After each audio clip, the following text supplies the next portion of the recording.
우리 오늘 두 번째 교재 둘째 날 구역장의 구역 운영이라는 제목으로 함께 교육하도록 하겠습니다.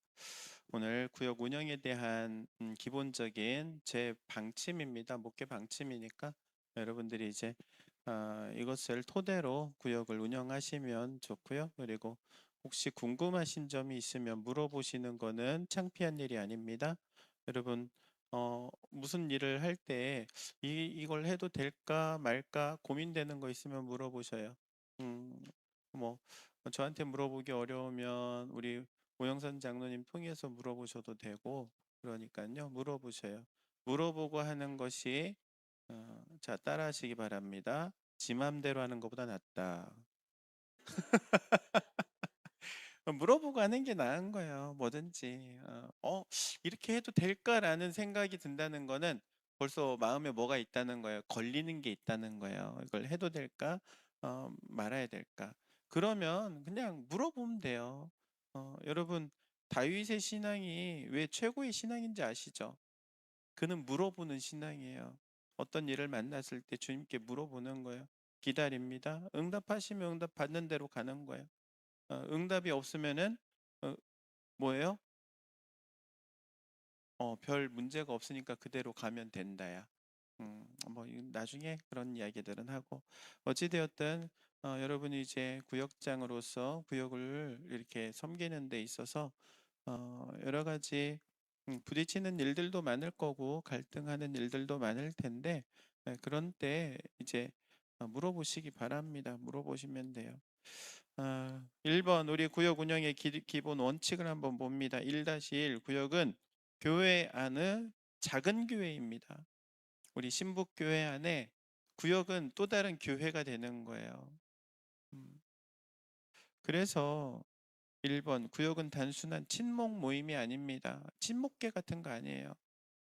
음, 저는 아니 좀 이건 양해하고 들으세요. 제가 저의 가지고 있는 인식과 여러분이 지금 신앙생활 했던 그 인식하고는 좀 다를 수 있기 때문에 말씀을 드립니다. 구역 회비를 걷는다라는 건 저 별로 안 좋아해요. 음, 왜냐하면 구역 회비가 아니라 구역 헌금을 하고 그 헌금을 가지고 구역에서 사용하도록 교회에서 방침을 정했잖아요. 그런데 왜 구역 헌금이라는 이야기를 안 하고 구역 회비라고 이야기를 하는가? 여러분 이건 좀 생각해 봐야 돼요. 회비와 헌금은 달라요. 다른 겁니다. 음, 헌금은 자발적, 회비는 의무적. 그쵸? 우리 구역장님들 고민 좀 하시기 바래요. 지금 구역 회비를 거두시는 구역들도 있는데 구역 회비라는 명칭을 바꾸시고 구역 식구들에게도 구역 헌금이다. 자발적으로 구역 헌금을 하게 된다. 구역 헌금도 알돈 하지 마시고 봉투 준비해 가지고 봉투에다가 헌금 순서에 헌금을 하게 하셔야 돼요. 제가 이제 구역 그 공과 교재 나가는 거에 구역 헌금 공 이렇게 순서를 넣을 겁니다. 제가 지금까지 그냥 쭉 지켜만 봤는데 이 구역에서의 교육이 필요하기 때문에 그래요.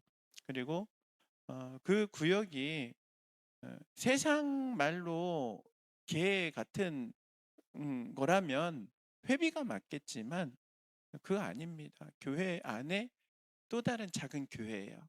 그래서 그 구역에서 헌금을 하고 그 헌금을 구역에서 사용을 하는 거. 음, 뭐 단순히 단어의 차이다가 아니에요. 이건 신앙의 차이인 거예요. 그래서 여러분 이제 앞으로 제가 후반기 때는 그렇게 바꿀 거예요. 뭐 당장 바꾸겠다는 거 아닙니다. 구역 그 공과의 구역 예배 순서를 조금 이렇게 약간의 변화가 있을 겁니다. 그걸 참고하시고 후반기 때는 그렇게 하려고 하니까 지금부터 구역 식구들하고 이야기를 하실 때 충분히 그런 것들을 인지하게끔 하고 그리고 물론 제가 이제 이때부터 구역 헌금을 하셔요라고 이야기를 하면 그때는 구역 헌금할 수 있는 봉투를 준비해서 여러분 헌금하는 것도 교육이잖아요. 교육. 안 해본 사람들은 어떻게 하는지 모릅니다. 저는 우리 교회 와서 제가 감동받은 분 중에 새가족 한 분이 헌금을 어떻게 해야 되는지 모르니까 저한테 물어보시더라고요. 이건 어떻게 하는 거예요? 저건 어떻게 하는 거예요? 그래서 제가 알려드렸고, 그리고 이제 뭐 설교 중에도 자연스럽게 어, 알려드렸는데, 알려드리는 대로 하시더라고. 그러니까 이제 물론 우리가 계속해서 새가족이 들어오는 상황이고 구역에서 새가족을 세워가는 상황이라면은 막 제가 이런 부분들을 좀 일찍 교육을 했을 텐데 이제 그런 상황은 아니었기 때문에 근데 이제부터라도 좀 그런 부분들을 해야 될 것 같다는 생각이 들더라고요.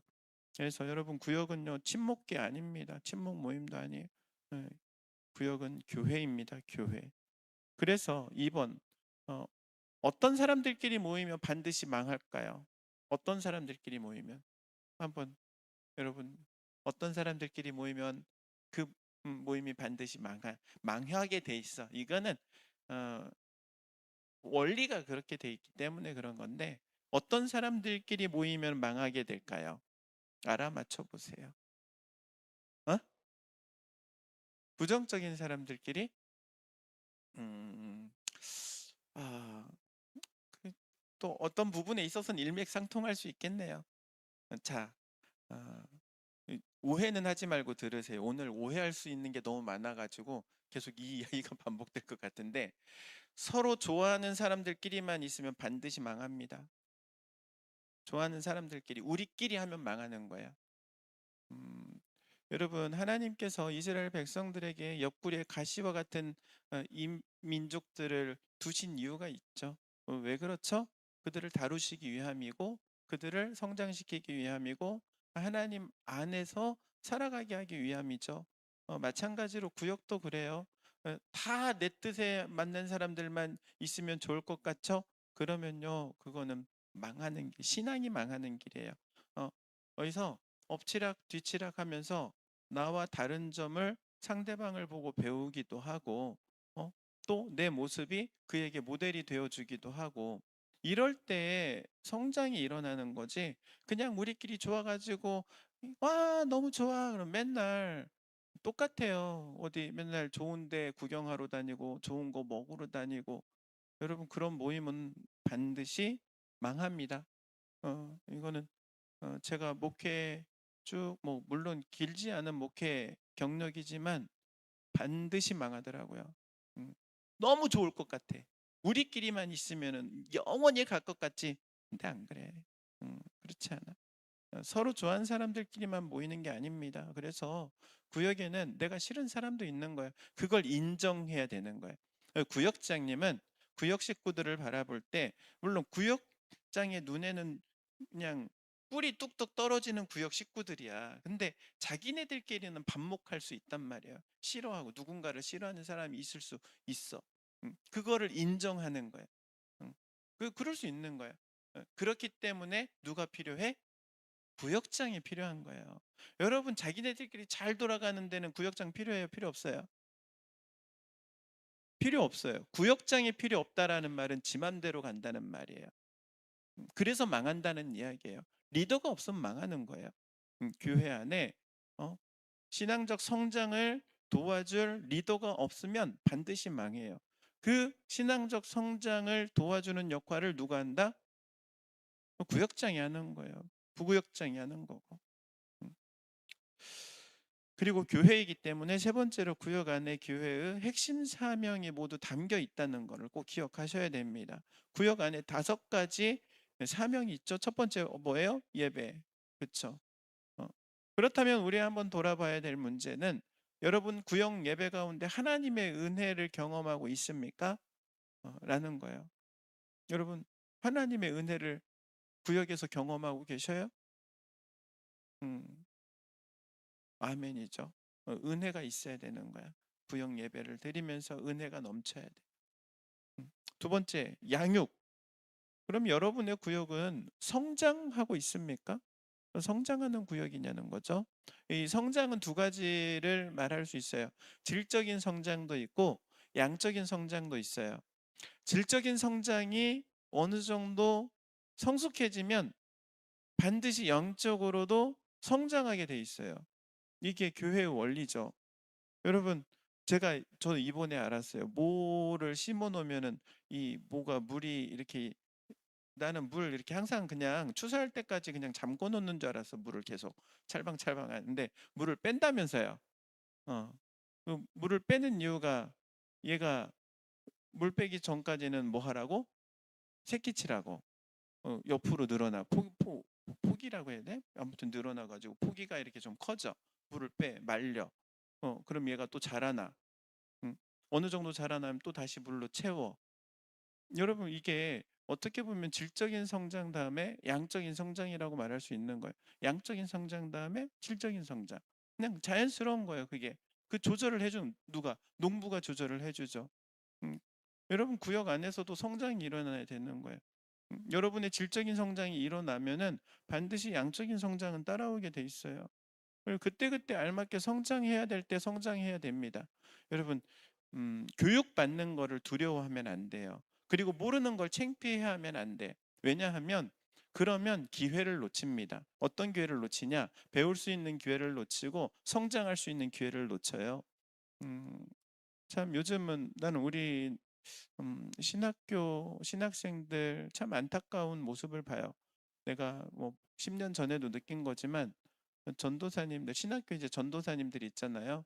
전도사님들은 그 전도사님을 할 때에 배워야 할 과정이 있어요. 음, 그 과정에서 배워야 할 것들을 배우지 않으면은 그 시기가 다시 돌아오지 않아. 전임 전도사가 되면은 전임 전도사가 또 배워야 될 게 있어요. 그러니까 전임 전도사 때는 신방하는 법도 배워야 되고, 담임 목사님 그러니까 목사님을 따라다니면서 신방을 어떻게 하는지, 이런 것들을 다 옆에서 보고 배워야 돼요. 음, 그때 배우질 않으면 배울 기회가 없어요. 여러분, 그런데 요즘은요, 목사가 어떻게 되냐면은 신학교 졸업을 하고 교육전사를 겨우 그냥 4년을 해. 4년 하면 2년 전임한 거를 쳐주거든요. 그러면은 4년 채워가지고 목사 안수를 받아요. 그러면은 목사 안수를 딱 받아 목사가 됐는데, 그 사람은 목사일지언정 배운 게 없어. 전임 전도사 때 자기가 부대 껴보고 교육도 해보고 신방도 해보고 그 과정이 없는 거야. 그냥 속빈 강정 같이 비어 있는 거야. 그러니까는 직함은 임직을 해버려 가지고 목사이지만 배울 수 있는 기회를 놓쳤기 때문에 누구한테 물어보는 것조차 창피한 거예요. 창피한 거. 그래서 성도들을 가르쳐야 되는데 가르칠 수 없는 상황이 돼버렸어요. 우리나라 한국교회가 지금 그렇게 가고 있어요. 참 그것도 안타까워. 어, 여러분, 배워야 할 그 시기에 배울 수 있다는 거를 정말 기회로 여기시기 바랍니다. 그리고 그때 배워놓으면은요, 음, 초등학교 6년, 중학교 3년, 고등학교 3년, 우리나라야 그렇게 긴 12년이라는 시간을 배우지만 우리 신앙생활에서는 12년까지 배우진 않을 거야. 보통은 한 3년, 3년, 4년 배운 걸로 계속 써먹고 울고 먹고 그럴 거야. 근데 그 3, 4년이라도 배우는 게 너무나도 중요하다는 사실이에요. 그때 배워야 할 적기를 놓치지 말아야 되는데, 이게 우리 새가족들에게도 마찬가지에 적용이 돼요. 처음 신앙생활을 하러 들어온 새가족이 있어. 새가족 때 배워야 할 게 있어. 새가족 때 배운 다음에 이 사람이 신앙 고백을 하고 세례를 받게 돼. 세례를 받은 다음에 1년의 텀을 두고 3년을 주죠, 원래. 예, 1년을 횟수로는 3년. 그러니까는 만 2년째 될 때 서리 집사를 줄 수 있는 조건이 충족이 돼요. 그러면 1년 반 동안 뭐 해야 되느냐? 서리 집사가 될 만한 자질을 구비할 수 있도록 배워야 되는 거예요. 여러분, 그런데 안 배워. 새 가족 들어와 가지고 교회 그냥 주일만 나오다가 어느 날 세례 준다니까 나 세례 좀 줘 해가지고 머리 뒤밀어 가지고 세례를 받았어. 세례를 받으니까는 한 3년 되니까 우리 구역에 다 집사님인데 나만 성도래. 나도 집사 줘. 집사 줬어. 그리고 한 10년쯤 교회 다니니까는 그냥 목사님이 나이 있으니까는 에이, 권사라도 하나. 명예권사. 명예권사까지 뭐 되고 뭐 시무권사가 됐든 명예권사가 됐든 직분은 계속해서 올라왔는데, 거기에 채워지질 않는 거예요. 신앙의 수준이. 그러면은 그렇게 세워진 교회는 어떻게 될까요? 자그마한 환란이 오면은 그냥 쓰러지는 거예요. 분열하고 넘어지는 거예요. 음, 참 그런 경우들이 많아요, 많아. 그래서 그 시기에 그 적절한 교육을 배워야 된다. 그런데 그 시기 적절하게 가르쳐 줘야 되는 게 누구의 몫이에요? 교회 안에서 구역장의 몫이라는 거예요. 어, 물론 제가 큰 가이드라인을 하고 교육할 수 있는 과정과 교재를 만들어 가지고 교육을 하지만 결국에 성도들을 컨택해 가지고 일일이 교육을 해서 세워가는 거는 구역장의 몫인 거예요. 그래서 제가 계속 구역장님이 내 목양의 파트너라고 이야기하잖아요. 그냥 하는 이야기가 아닙니다. 여러분은 그래서 내 구역 식구들의 신앙적 성장을 도모해야 돼요. 음, 10년 전이나 20년 전이나 그리고 지금이나 변함없다. 변함없는 거 좋을 수도 있는데 그 사람은 받아야 할 교육을 놓쳤을 수도 있는 거예요.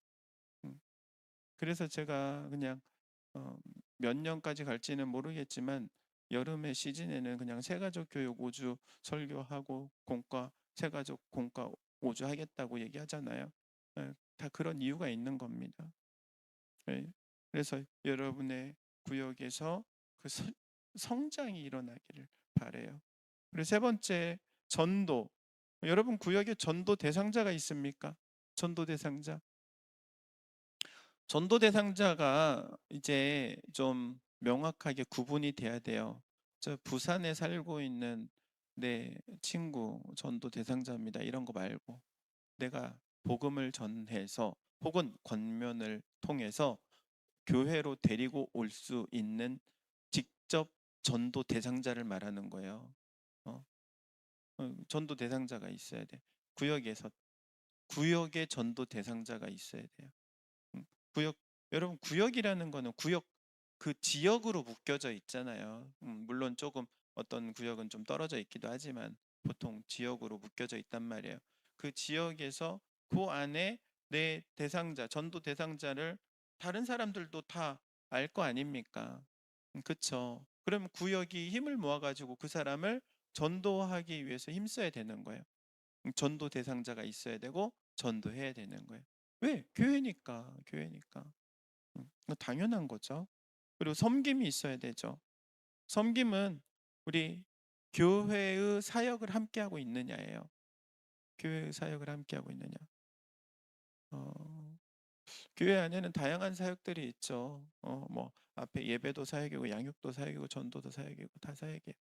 사역인데 이제 그 다양한 사역 가운데 우리 구역이 교회가 사역을 할 때 과연 참여하고 있느냐라는 거예요. 음, 돌아오는 토요일 날 뭐 합니까?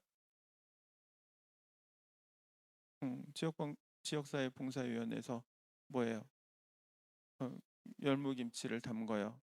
어, 그러면은 구역 식구들도 그 부분에 대해서 인지를 하고 있고 그리고 함께 나와서 섬기는 거예요. 함께. 물론 그 시간이 안 돼가지고 못하는 거 뭐 어떻게 합니까? 억지로 안 되지. 그러나 구역이 나몰라라면 안 되는 거예요. 음, 구역에서는 얘기를 하고 권면을 하고 교회의 사역에 참여할 수 있도록 독려를 해주는 거예요. 그게 내가 하기 싫어도 어, 하기 싫어도 하는 겁니다. 하고 싶은 것만 할 수는 없어. 교회 안에 사역은 그렇습니다. 목회자도 마찬가지예요. 뭐 하고 싶은 것만 하면은 음, 얼마 좋겠어요. 근데 그러지 않은 거예요. 음, 그리고 다섯 번째 교제죠, 교제. 교제는 근데 어떤 교제냐면은 영적인 나눔이 있는 교제. 영적인 나눔이 있습니까?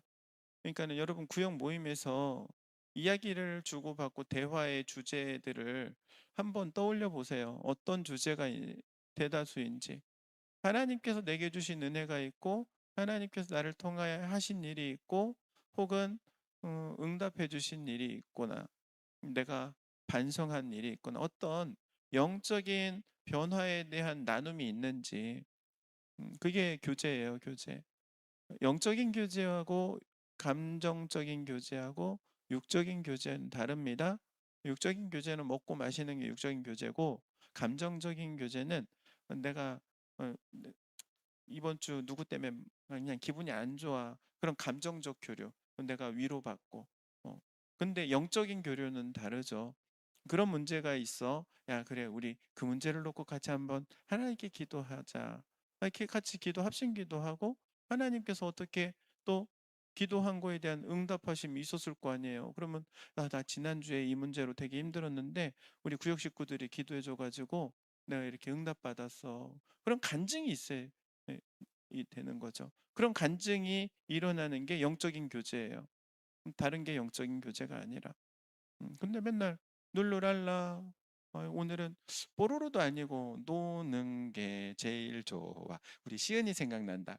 친구들 모여라. 맨날 모여가지고 노는 거만 좋아하면 그거 안 되는 거예요. 영적인 교제가 일어나야 돼. 감동, 그러니까 영적 감동이 한 번 딱 영적 감동을 경험한 사람들은요, 신앙에서 떠나지 않습니다. 아, 쉽게 떠나지 않아요. 근데 다른 거로 감동받은 사람은요, 그 더, 그 다른 거 찾아가는 거야. 그래서 구역장님들은 이 다섯 가지를 우리 구역 안에서 우리 구역 식구들이 경험할 수 있게 하는 역할을 하는 거예요.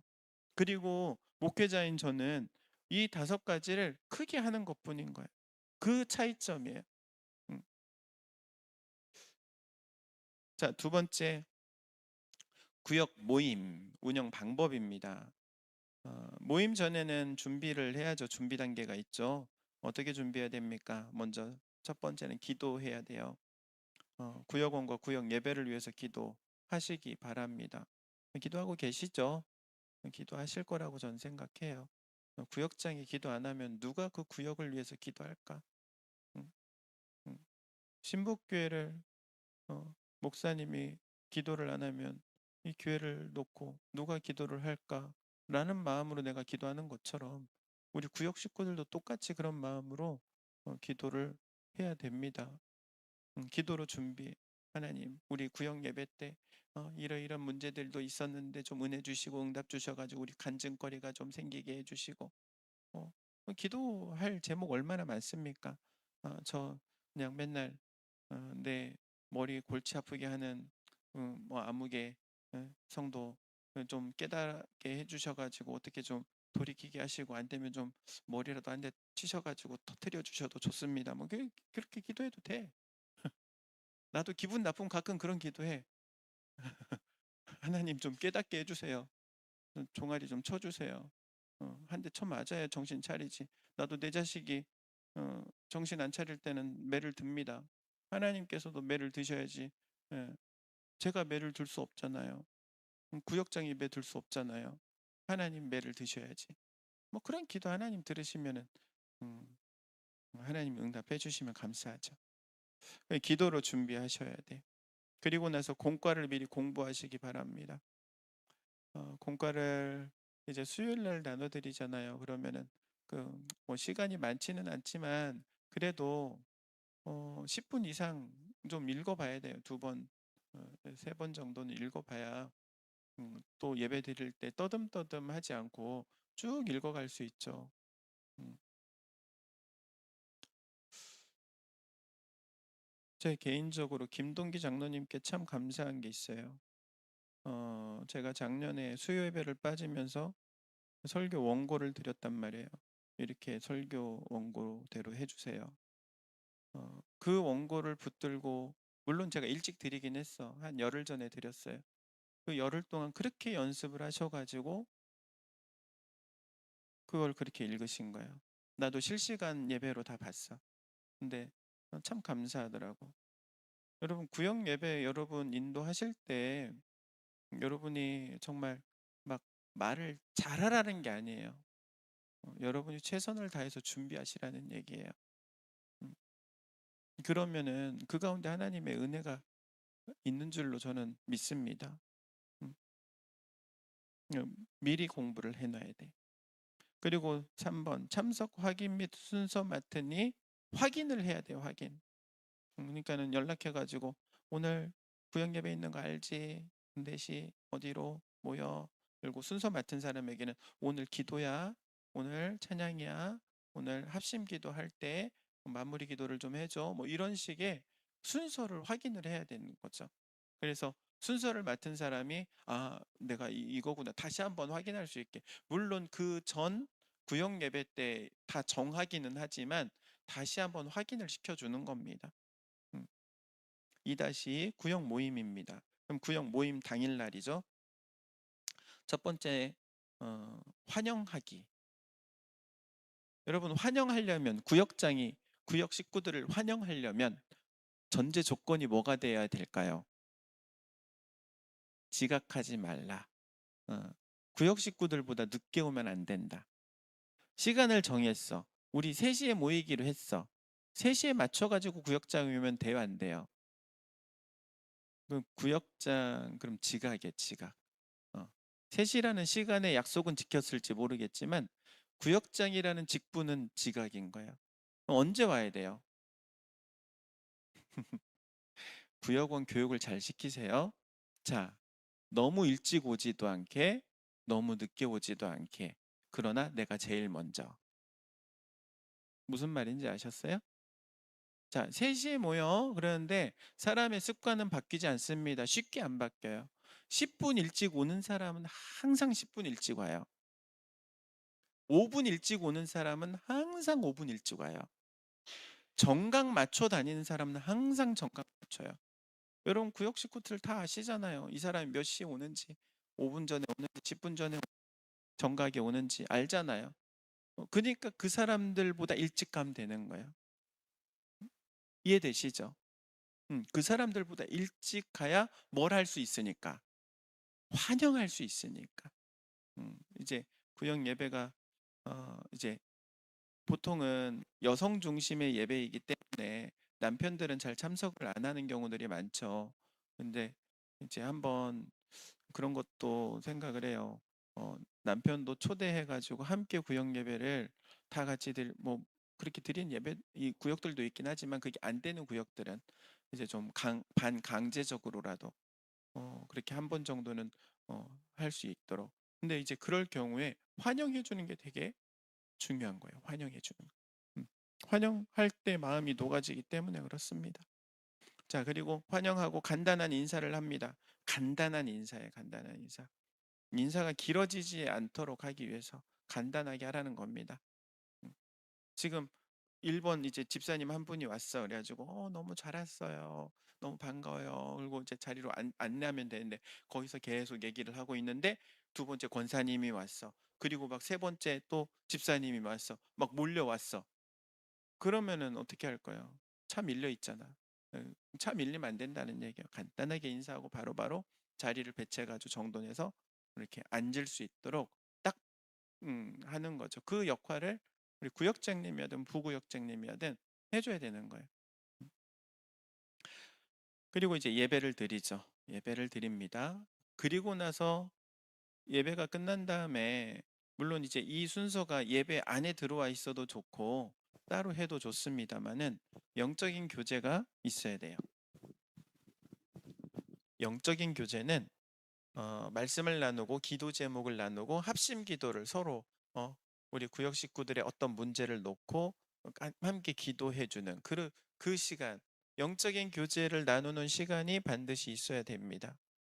구역이 영적으로 살아나려면은요 다른 거 없어요. 첫 번째는 말씀. 근데 이제 말씀은 그냥 주일날 받은 말씀을 다시 한번 되돌리는 거니까. 근데 그냥 단순히 되돌리는 걸로 끝내지 마시고 그 말씀 들으면서 내가 받은 은혜로 어떻게 이번 주 살았는지 혹은 그 말씀을 통해서 어떤 은혜가 있었는지 경험이 있었는지를 함께 나누는 거예요. 그렇게 나눌 때 신앙이 성장하기 때문에 그렇습니다. 혹은 도전을 받기도 하고. 그렇게 영적인 교제가 일어나야 돼요. 예배 후에. 맨날 밥 먹기 바빠가지고 예배 후딱 드리고 밥 먹으러 가자 이러면 안 돼.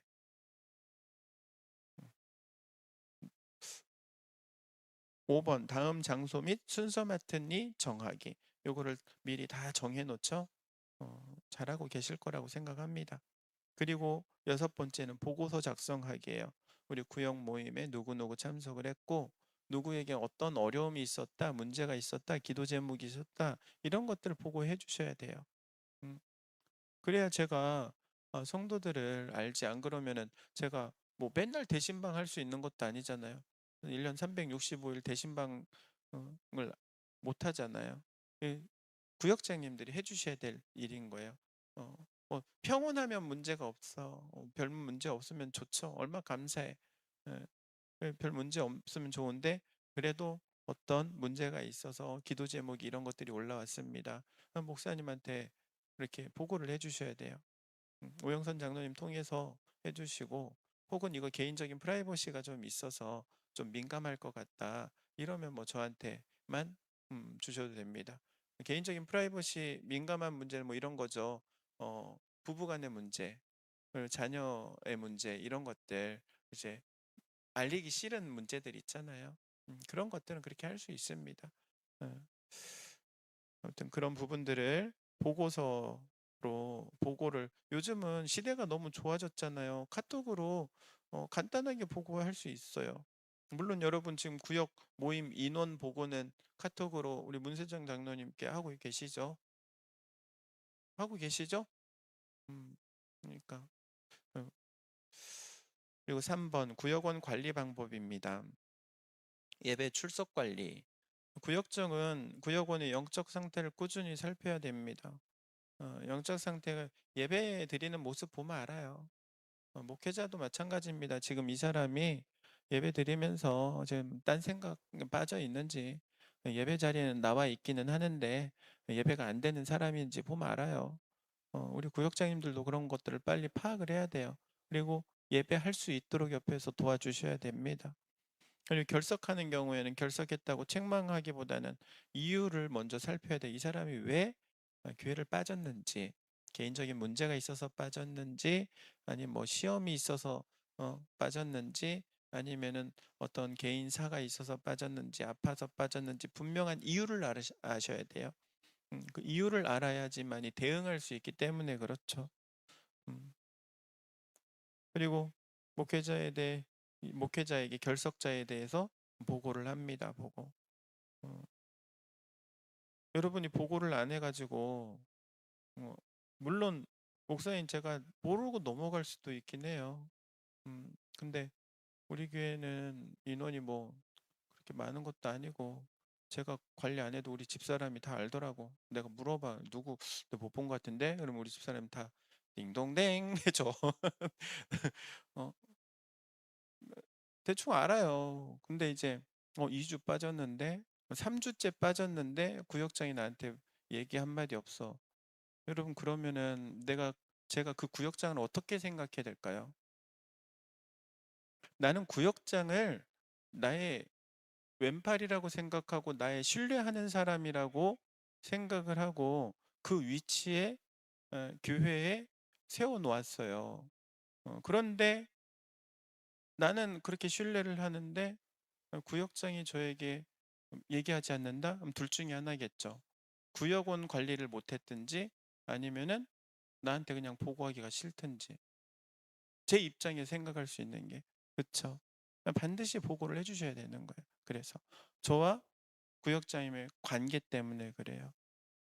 물론 개 중에는 구역장님하고 관계가 틀어질 수도 있어. 그래가지고 근데 그것도 재밌는 게 여러분 구역 안에 여러분 그럴 수 있어요. 내 구역장이 어떤 걸 이렇게 교육을 하다 보면은 부딪혀 가지고 좀 트러블이 생길 수 있단 말이에요. 감정이 상할 수도 있어요. 사람이니까 어쩔 수 없죠. 근데 그 문제로 인해서 이 사람이 교회를 빠지기 시작해. 근데 그걸 목사님한테 보고를 안 해. 여러분 그 이야기를 목사인 제가 모를까요? 여러분 놀라지 마세요. 옛날 사람 백성들이나 요즘 사람들이나 신문고 제도라는 걸 알아요. 다이렉트로 얘기해 버려요. 목사님한테 직접 얘기해요. 음, 모를 것 같다고 생각하면 안 돼요. 음, 여러분에게 제가 기회를 드리는 거예요. 내가 모른 척 하는 거는 여러분이 얘기하는 게 저와 여러분 관계에 신뢰가 필요하기 때문에 제가 그냥 모르는 척 하는 거예요. 그게 많을 거예요. 여러분, 팔은 안으로 굽는다고 그랬어요. 제가 감정이 상한 그 구역 식구 말을 더 믿을까요? 아니면 내가 구역장 말을 더 믿을까요? 생각해 봐요. 응? 내가 우리 장로님들 말을 더 믿을까요? 아니면은 이제 들어온 지 교회 나온 지 얼마 안 되는 성도들 말을 들을까요? 누구 말을 더 믿겠냐고. 응? 그러니까 구역장님들 어려워하지 마세요. 아, 물론 여러분이 실수할 수도 있는 거 그냥 인정하세요. 내가 이거 실수한 것 같아요, 목사님. 그럴 수 있지. 저도 실수하는데. 그 문제가 됩니까? 그러면은, 그럼 이거 한번 같이 문제를 풀어봅시다. 문제 풀 수 있는 거고. 응? 혹은 뭐 구역장님이 스스로 이제 답을 알고 있어서, 이거 그냥 냅둬도 나중에 지 기분 풀리면 돌아옵니다. 냅둡시다. 뭐 그럴 수 있는 거야. 근데 분명한 거는 목회자에게 보고를 해야 된다는 겁니다. 음, 중간에 이제 제가 계속 오영선 장로님 통해서 보고해 주세요 말하는 이유는 오영선 장로님이 우리 장년교육위원회 담당이시기 때문이기도 하고 저는 위원회 회의 사역은 두 가지로 봐요. 그러니까는 음, 지난번에도 잠깐 얘기했지만 교회는 사람을 다루냐 일을 다루냐예요. 그쵸? 사람을 다루는 건 누가 다룬다 그랬어요? 구역장님이. 일은 누가 한다 그랬어요? 장로님들이. 근데 장로님들이라는 말은 이제 한 80%고 재직회가 다루는 거예요. 재직이 다루는 거예요. 일은 누가 한다? 재직이 하는 거예요. 그러니까 전도부장, 양육부장, 부장들 있죠. 부장들이 일하라고 세운 게 부장이거든. 그 일하라고 세운 부장을 누가 데리고 있어? 위원장이 데리고 있잖아. 장로님들이 데리고 있잖아. 그러니까 그 조직의 특성인 거예요. 일하라고 세워진 조직이야. 위원장 그리고 각 부장, 부서들은 일이에요, 일. 하지만 구역은 사람이라고 그랬죠. 사람 우선이라고 그랬죠. 그 차이. 여러분 이제 이 차이는 일하시면서 부딪혀 보면은 이게 이 말이구나 알게 될 거예요. 어쩔 수 없어. 요거는 부딪혀 봐야 알지. 제가 백날 설명해서 이게 될 거는 아니고. 물론 저는 이제 양쪽을 조율해야 되는 입장인 거고. 음, 그래서 여러분 꼭 보고하시기 바랍니다. 그리고 필요시에는 목회자와 함께 신방하면 됩니다.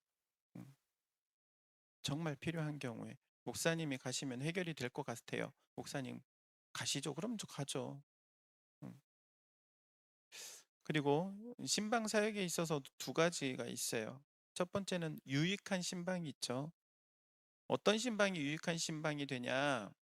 오래 머무르지 않아야 되고 음, 오래 머물면은 민폐가 되기 때문에 그래요. 물론 저도 신방을 이렇게 보통 한 30분에서 40분 정도를 하는데 필요하다면 그러니까는 신방 하시는 대상자가 어, 막 물고가 터져가지고 말문이 터져가지고 막 1시간 한다, 2시간 한다 받아줄 용의는 있어요. 근데 내가 말하면서 길게 가는 건 안 좋아.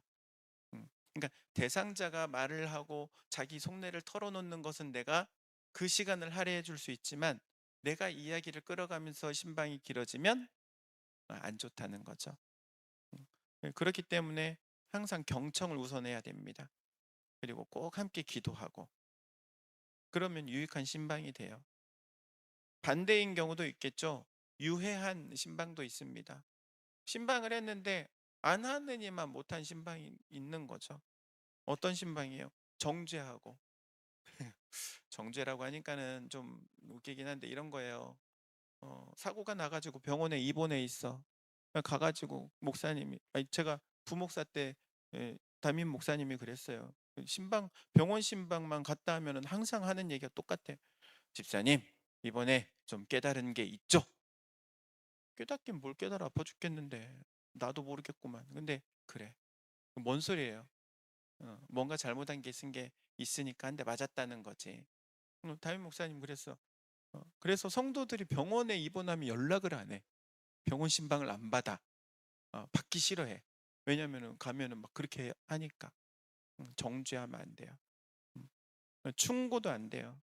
여러분, 어, 사람 관계 깨는 최고 좋은 방법이 상대방에게 충고해 주는 거래잖아요. 음, 좋다고 충고해 주는데 오히려 관계를 깬대요. 비교하는 말, 혹은 비밀을 누설하고, 나는 내 속을 터놓고 얘기했는데 그걸 갖다가 막 옆에다가 알리고 누구에 막 이러면 안 된다는 거야. 저한테만 얘기하세요. 제가 비밀은 보장해 드릴 테니까. 논쟁해서도 안 되고, 누군가를 뒷말, 험담해서도 안 되고, 무언가를 강요해서도 안 되는 거예요. 그런 신방은 아주 유해한 신방이 됩니다. 그리고 3-3 목회자와 동행시 구역장의 역할입니다. 첫 번째, 목회자에게 정확한 사실 정보를 제공해야 합니다. 사실을 기반으로 얘기를 해야지 추측의 얘기를 하면 안 됩니다. 오해할 수 있기 때문에 그래요. 그러니까는 사실을 잘 모르면은 어, 잘 모른다 얘기를 하셔야 돼요. 추측을 해가지고 이런 것 같은데 그러면은 오해가 쌓일 수 있기 때문에 그래요. 신방의 목적, 최근 신앙 상태, 특별한 어려움이 뭐가 있었는지, 기도 제목이 뭐가 있었는지, 이런 것들은 영적 교제를 통해서 구역장들이 알고 있는 사실들이잖아요. 음. 그리고 두 번째, 목회자에게 신방에 참석하는 사람에 대해 미리 알려줘야 돼요. 음. 지금 뭐 어디의 신방을 가기로 해서 갑니다. 그럼 구역장님이 이제 거기 신방에 지금 누가 오는지 저한테 미리 얘기해 줘야 돼요. 누구 구역 식구 중에 누가 오기로 했고요. 특별히 뭐 아무개 뭐 장로님 같이 가시기로 했고요. 미리 누가 가는지 알려줘야 돼요. 음. 그리고 대상자와 시간과 장소를 미리 조율을 해야 되고, 그리고 이때 반드시 지각하지 말아야 되고. 여러분, 시간과 장소를 미리 약속한다라는 거는요, 어, 너무 중요한 이야기예요. 음. 그 시간을 위해서 다른 거를 제껴 놓는 거거든요. 그렇기 때문에 시간은 약속을 하면 지켜야 돼요. 음, 반드시 지켜야 돼요. 음, 정말 중간에 어떤 어, 사고가 나서 급작스러운 문제가 생겨서 시간을 조금 늦을 수가 있다. 그 정도는 봐주지만, 그러나 늦지 않을 수 있음에도 불구하고 늦으면 안 돼요. 절대 늦지 마시기 바랍니다. 그리고 신방을 위해서 기도해야 돼요. 음, 기도는 세 가지죠. 신방 대상자의 마음이 열리고, 그리고 교역자가, 그러니까 목회자가 신방을 잘할 수 있도록, 그래서 결국에 그 신방 받는 자리가 위로가 되고 은혜가 되고 회복이 되는 그런 자리가 되도록 그렇게 기도를 해야 합니다. 그리고 다섯 번째, 신방 당일에는 반드시 연락해서 약속을 확인해야 됩니다. 왜? 까먹을 수 있으니까. 신방 하기로 해놓고 깜빡하면, 우리 깜빡깜빡 잘 하시잖아요. 그러니까 확인을 하셔요. 구역장들이 확인하셔야 돼. 그러니까는 저한테도 한번 연락 더 주시고, 목사님 오늘 5시 신방 잊지 않으셨죠? 문자 하나 보내면 되잖아요. 목사님 저도 깜빡할 수 있어요. 스케줄러에다 다 입력을 해놓기는 하지만 음, 구역 대상자에게도, 그 신방 대상자에게도 오늘 이따가 5시 신방 기억하고 있지? 목사님 모시고 갈게. 확인을 해야 되는 거예요. 그리고 이제 신방에 가서 분위기를 좀 처음에는 자연스럽게 이끌어야 돼요. 음, 지금 신방하는 어떤 목적이 있잖아요. 그걸 갖다가 음, 대상자가 처음부터 팍 선뜻 말하는 게 쉽지 않잖아요. 그러니까는 구역장이 이번에 우리 아무개 집사님이 어, 요즘 어떤 문제가 있어가지고 목사님 좀 모셨는데 무슨 문제지? 뭐 이런 식으로 말문을 틔워주는 거예요. 구역장님이 다 말할 필요는 없어요.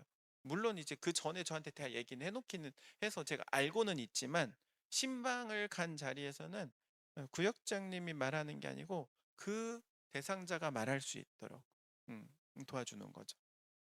대화가 막힐 때마다 연결을 해줘야 돼요.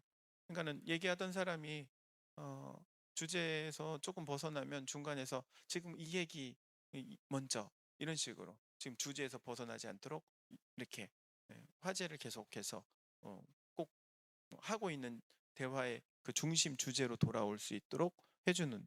어, 그리고 필요한 정보들은 중간중간 옆에서 보충 정도는 해줄 수 있어요. 음.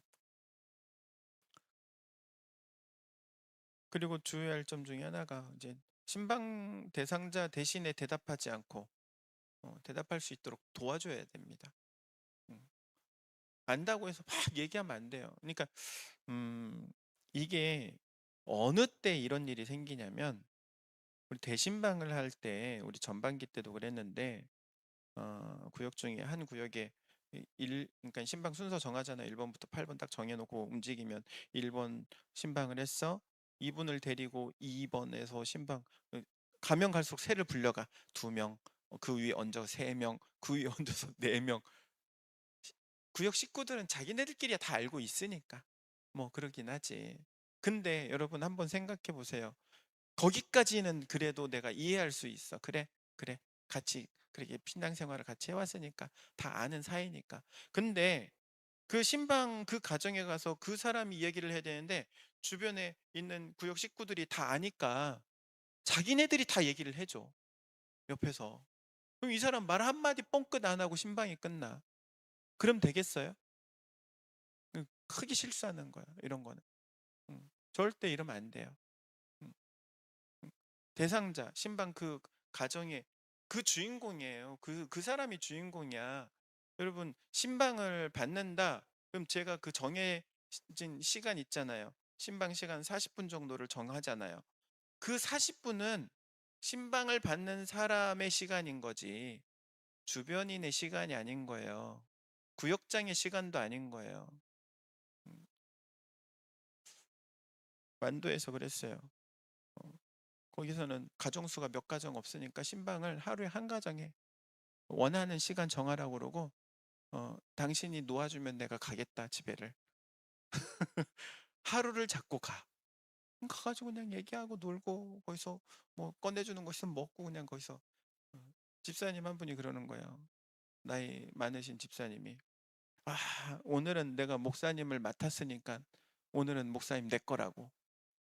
내가 하자는 대로 다 해야 된다고. 그러면서 그렇게 좋아하시더라고. 저는 그걸 보면서 제가 깨달은 게 그거예요. 내 시간이 아니고 물론 내 시간이지. 내 40분이라는 내 시간을 그에게 준 거예요. 신방 대상자에게 준 거예요. 근데 왜 그 시간에 딴 사람이 그러냐고. 구역장님들도 그러면 안 돼. 아셨죠? 그리고 이제 다음 내년에 대신방 할 때는 그렇게 몰려다니지 않도록 좀 신방을 조정을 하셔요. 그리고 나중에 다 모이더라도 아니 나중에 한 바퀴를 차로 다시 역으로 돌아가지고 모시는 한이 있더라도 이렇게 뭐라고 그래요? 이렇게 엎어서 가지 말기. 아셨죠? 뭔 말인지는 아시겠죠? 음. 그리고 나서 이제 어디까지 했어? 네, 10번 신방 후 후속 상황에 대해서 목회자와 소통한다예요. 어, 그러니까 이제 신방 후에 뭐 어떤 좋은 일이 있을 수도 있고 뭐 응답받을 수도 있고 뭐 그런 일들 이제 이러이러했습니다 얘기를 해줘야죠. 그래야 알죠. 병원에 입원해서 병원 신방을 했어. 그럼 퇴원을 했으면 퇴원을 했다고 저한테 얘기를 해줘야죠. 그런 거 기본입니다. 음, 장례를 치렀어요. 치르면은 보통 3일 치르고 그 다음에 가족들하고 시간 보내고 그리고 뭐 다 한 다음에 이제 집에 딱 오잖아요. 그래서 이제 본인의 어떤 일상 자리를 잡는 시간이 있잖아요. 그럼 이제 일상 이제 생활을 하기 시작했습니다. 요 정도는 이제 구역장님들이 파악을 해가지고 저랑 소통을 해줘야 되는 거예요. 음. 그리고 3-4 목회자와 동행시 주의사항입니다. 꼭 필요하지 않는 신방 인원은 줄이도록 한다. 막 주렁주렁 달고 다니는 거. 이게 개인적인 이야기를 나눌 수 없기 때문에 그러죠.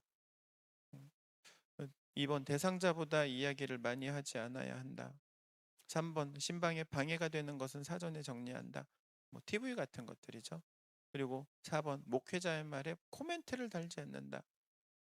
예배를 드렸어요. 그리고 기도까지 다 하고 이제 얘기를 하는데 목사님 말씀했잖아요. 그러면서 막 자기가 또 거기다가 첨언을 해가지고 하면은 안 된다는 거예요. 음, 말씀으로 끝나는 겁니다. 그걸 가지고 내가 뭘 했어?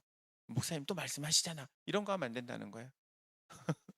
그 제일 많이 하는 이야기 중에 하나야. 내가 뭘 했어? 어?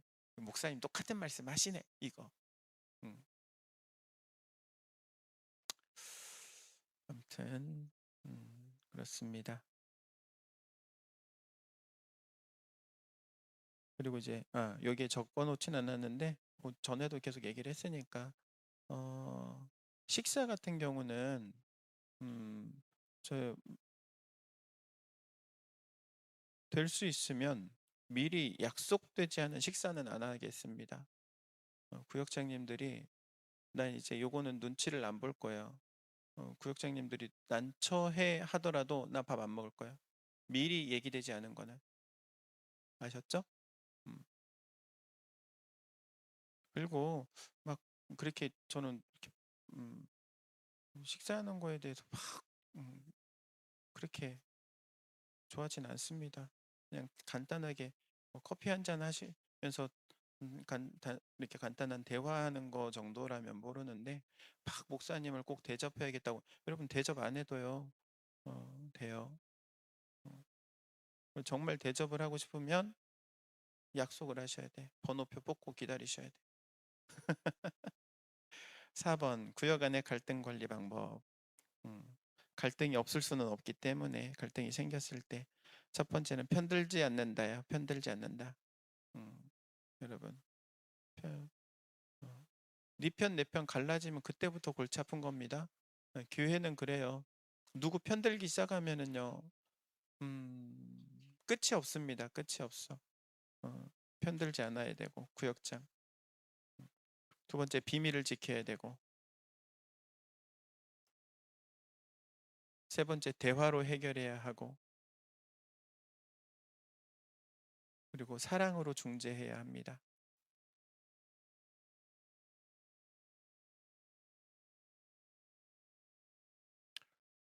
구역장님들이 손해 볼 일이 많아요. 이런 그 구역 안에 갈등이 생기면 구역장님이 아신소리 해야 되고 구역장님들이 희생해야 돼요. 그러니까 처음부터 이런 일이 발생하지 않도록 하는 게 제일 좋습니다. 5. 전도 중심의 구역 운영. 어, 각 구역원들이 태신자를 작정할 수 있도록 해야 돼요. 그리고 그 영혼을 놓고 기도하면서 준비해야 하고 그리고 그 사람들과 관계를 맺게 하고 관계 맺기라는 건 뭐 다른 게 아니고 그냥 전화하고 연락하고 뭐 차를 마시거나 그런 거죠. 어느 순간에 이제 초청하기인데 여러분 구역 모임이 되게 교회로 한 번에 딱 끌고 오는 거는 쉽지가 않은데 구역 예배로 이렇게 좀 끌고 들어올 수 있는 거는 그나마 좀 가능성이 있고 쉬워요. 우리 구역 모임이라 말도 좀 바꿔야 돼. 그래서 보통 이제 뭐 사랑방 뭐 이런 말 용어를 좀 바꿔서 쓰거든요. 사람들에게 어떤 거리감 느끼지 않도록. 우리 사랑방 모임 있는데 가볼래? 그러면 그거 뭐야? 그러면 있어. 교회에서 우리 사랑방 모임 하는데 재밌어. 노래도 하고 우리 같이 교제도 하고 한번 와봐. 뭐 이런 식으로 해서 구역에 먼저 접할 수 있게 하고 구역 그래서 요즘 그런 교회들이 있어요. 새가족을 교회에서 안 받아요. 구역에서 받아요. 구역에서 다 받아가지고 구역에서 다 훈련시켜가지고 새가족 교육까지 다 끝낸 상태에서 교회 등록이 돼요. 그냥 딱 등록 교인이 돼버려 그냥 딱 첫 주 새가족 등록하면 등록 교인이 돼버려. 구역에서 다 되기 때문에 저도 지금 그걸 우리 교회도 좀 적용을 하려고 생각 중이긴 해요. 그리고 네 번째 정착을 돕는 겁니다. 뭐 당장 하겠다는 건 아닙니다. 제가 상황 봐서예요. 그리고 동역이에요. 6번 동역. 여러분 도움을 요청하는 거 창피한 일 아닙니다. 모르는 거 물어보는 거 창피한 일 아닙니다. 모르는 게 있으면 물어보셔요. 도움이 필요하면 도와달라고 요청하세요. 그거 절대 창피한 일 아닙니다. 음, 도와주지 못하는 게 창피한 거고 모르는 걸 물어봤는데 가르쳐 줄 수 없는 게 창피한 거예요. 음, 음, 그래서 여러분 신방에 관해서는 양육부의 도움을 받고 전도에 관해서는 어디 부설까요? 전도부의 도움을 받으면 됩니다. 근데 이거는 이제 점진적으로 제가 교육을 좀 할 거예요. 구역장 교육했듯이 양육부하고 전도부하고 교육을 할 거고 양육부하고 전도부가 이제 신방에 관해서 그리고 전도에 관해서 딱 말 그대로 그냥 부서라고 했죠. 부서는 일을 하는 거예요. 일은요 잘해야 되는 거예요. 구역장님은 일을 잘하는 게 아니고 뭐를 잘해야 된다? 사람을 관리를 잘해야 된다. 네, 부서는 뭐를 잘해야 된다? 일을 잘하는. 그러니까는 부서를 세운다는 거는 일 잘하는 사람을 훈련시키겠다는 거고 구역장을 세운다는 거는 사람 관리하는 거를 하겠다는 거예요. 근데 이제 우리 교회는 이 두 가지를 같이 이제 제가 진행을 할 겁니다. 그래서 1차적으로 이제 구역장님들 먼저 하고 그리고 이제 양육부하고 전도부도 이어서 진행을 할 계획이니까요. 어쨌든 지금도 여러분 필요한 부분들은 신방에 관해서는 양육부에게 도움을 요청하시기를 바랍니다. 그리고 전도에 대한 건 어떤 아이디어, 좋은 생각들이 있으시면 전도부장한테 얘기를 하세요. 이거 이렇게 좀 했으면 어때요? 그러면 그런 의견들을 모아가지고 저한테 보고하라고 했어요. 응? 그러니까는 어, 예를 들면 이런 거죠. 내가 보니까 우리 장날보다 오히려 그냥 새벽, 평일 새벽도 아니지. 아침 7시에 한국의원 앞에 할머니들이 제일 많더라. 우리 그냥 날짜 돌아가면서 그 할머니들만 만나도 전도 대상자가 많으니까 그것도 괜찮다. 그런 그냥 아이디어인 거예요. 그러면 그런 것들이 정보가 되는 거예요. 그러면 그런 게 쌓이면은 우리가 전도 전략을 세울 때, 그러면은 그런 할머니들을 어떻게 전도할 건가? 전도 그러면 여러분은 막 교회로 데려오는 걸 생각하는데 그게 아니고 복음을 전해서 그 사람이 영생이라는 선물을 받게 하는 것, 저는 그게 전도라고 생각을 합니다. 그렇기 때문에 복음을 제시할 수 있는 사람들을 훈련해서 그들이 가가지고, 그러니까 일이잖아, 일. 이건 일이잖아요. 사역. 일을 훈련을 시켜서 일을 할 수 있도록 하는 거예요. 전도부가 그걸 할 겁니다. 그러니까는 물론 여기에도 다 뭐 이중으로 다 겹쳐 있긴 하는데 뭐 인원이 다 거의 여기 가면 여기 양육부에서 보고 전도부에서 보고 구역장에서 보고 뭐 다 보기는 하는데 보는 곳은 같지만 배워야 될 건 다르다. 음, 왜? 주안점이 다르니까. 그래서 그렇게 진행을 할 거니까요. 우리 구역장님들 참고하시기 바랍니다.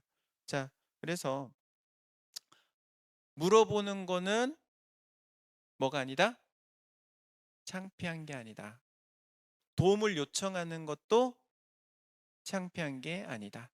꼭 기억하셔요. 물어보셔요.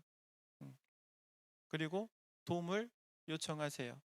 그러면은 교회는 물론 뭐 제가 다 할 수는 없어요. 제가 다 할 수는 없고 제가 다 할 수 없기 때문에 재직 부서가 있는 거고 위원회가 있는 거고 부서가 있는 거고 그 안에 일꾼들이 있는 거니까 그래서 일을 할 수 있도록 배정을 하는 거니까요. 교회로서 도울 수 있는 부분은 돕고 할 수 있는 것들은 어, 할 수 있도록 만들어 가야 되지 않겠어요? 제가 생각하는 교회입니다. 그게 교회는 교회를 세우는 곳이에요. 사람도 교회고 모임도 교회고 세워진 교회도 교회고 교회를 세우는 교회가 하나님께서 저에게 주신 비전이기 때문에 여러분의 심령의 교회를 세우시기를 바라고 여러분의 가정을 교회로 세우시기 바라고 구역을 교회로 세우시기 바라고 또 우리 신북교회를 교회로 세워갈 수 있기를 주의 이름으로 축원드립니다.